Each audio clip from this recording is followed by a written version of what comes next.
Kerjasama yaitu sebuah tindakan atau bekerja bersama untuk mencapai tujuan atau keuntungan bersama. Dalam pandangan ekonomi, merupakan gabungan individu yang saling membantu untuk mencapai hasil produksi, pembelian, atau distribusi demi keuntungan bersama. Dalam pandangan sosiologi, adalah aktivitas yang dilakukan bersama demi mencapai hasil yang saling menguntungkan. Dalam pandangan ekologi, ialah interaksi saling menguntungkan antar organisme hidup dalam wilayah terbatas. Beberapa para ahli mengartikan kerjasama beraneka ragam, diantaranya ada Muhammad Jafar Hafsah, yaitu kerjasama artinya suatu strategi bisnis yang dilakukan oleh dua pihak atau lebih dalam jangka waktu tertentu untuk meraih keuntungan bersama dengan prinsip saling menguntungkan. Yang kedua, Hakusnadi mengartikan kerjasama sebagai dua orang atau lebih untuk melakukan aktivitas bersama yang diarahkan pada tujuan tertentu. Yang ketiga, Sukanto memandang bahwa kerjasama sebagai suatu usaha bersama antara orang perorangan atau kelompok manusia untuk mencapai tujuan bersama. Dan masih ada beberapa lagi para ahli yang mengemukakan arti kerjasama menurut mereka. Di antaranya ada Zainuddin, Tangki Lisan, Bowo dan Andi, Sunarto, Baron dan Biane. Untuk itu, kerjasama yang dilakukan dalam kehidupan sehari-hari harus didasarkan pada norma dan kaidah tertentu, yaitu tidak untuk melakukan kejahatan dan kerusakan, bersifat meninggikan derajat dan martabat kemanusiaan, tetap menghargai keberadaan dan keanekaragaman suku, agama, ras, golongan dalam masyarakat, bersifat adil, dan tidak bertentangan dengan norma dan peraturan perundang-undangan yang berlaku. Faktor yang mempengaruhi kerjasama. Ada 3 hal yang mempengaruhi kerjasama. Yang pertama, orientasi individu. Setiap individu mempunyai kepentingan yang menjadi orientasi hidupnya. Kepentingan individu ini dapat dipenuhi jika berhubungan dan kerjasama dengan orang lain. Yang kedua, ada hubungan timbal balik. Hubungan timbal balik antara orang yang satu dan orang yang lain itu membutuhkan kerjasama. Artinya, dalam kerjasama pasti ada hubungan timbal balik yang saling menguntungkan. Dan yang ketiga adalah komunikasi. Komunikasi antara individu dan individu yang lain, baik langsung maupun melalui media komunikasi, merupakan awal terbentuknya kerjasama. Dalam kerjasama, pasti ada keterkaitan anggota ataupun pihak. Apa sih pentingnya kerjasama dalam kehidupan bermasyarakat?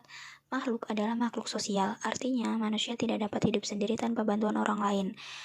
Nah, oleh karena itu dibutuhkan kerjasama dalam menjalankan kehidupan.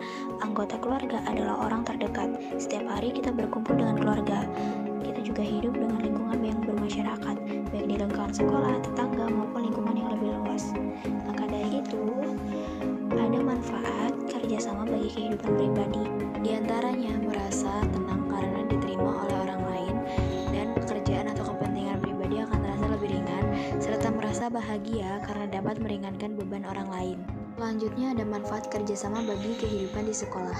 Ki Hajar Dewantara menyebutkan bahwa untuk bekerja sama di sekolah itu diwujudkan dalam prinsip ing ngarso sung tulodo, ing matyo mangun karso, dan tuturi handayani. Di depan menjadi teladan, di tengah memberikan semangat, dan di belakang memberikan dorongan. Dan juga ada manfaat kerjasama di sekolah, ialah setiap kegiatan suara, terutama kegiatan pembelajaran, dapat berjalan secara baik, dan juga setiap warga sekolah merasa tenang dan aman di lingkungan sekolah. Selanjutnya ada manfaat kerjasama bagi kehidupan di masyarakat, yaitu menjaga kebersihan lingkungan dan menjaga keamanan lingkungan, meringankan dan mempercepat suatu pekerjaan. Dan juga ada manfaat kerjasama bagi kehidupan bangsa dan negara, ialah menjaga persatuan dan kesatuan bangsa, dan juga mempercepat proses dan hasil pembangunan, serta menemukan bahasa Indonesia yang berjiwa gotong royong.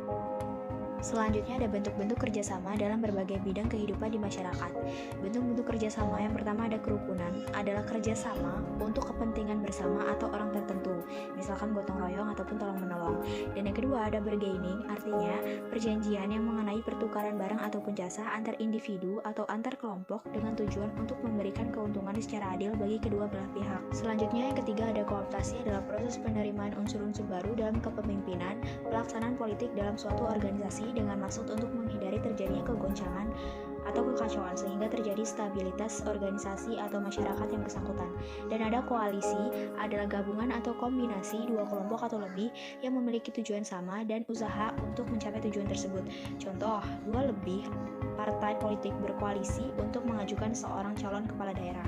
Dan yang terakhir ada joint venture, artinya adalah bentuk kerjasama yang dilakukan oleh dua orang atau perusahaan dalam melaksanakan suatu pekerjaan atau proyek, baik secara bersama maupun diserahkan kepada salah satu pihak. Selanjutnya ada prinsip kerjasama antar negara. 1. Hubungan luar negeri berdasarkan prinsip politik luar negeri bebas aktif. 2. Pengembangan hubungan luar negeri ditunjukkan kepada peningkatan persahabatan dan kerjasama internasional regional.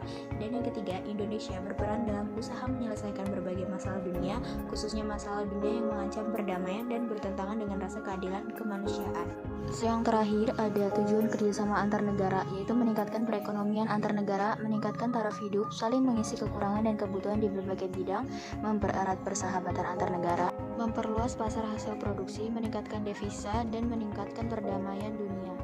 Hambatan dalam kerjasama antar negara: 1. Ideologi negara berbeda, konflik dan peperangan, kebijakan perdagangan yang merugikan negara lain, serta perbedaan kepentingan tiap-tiap negara.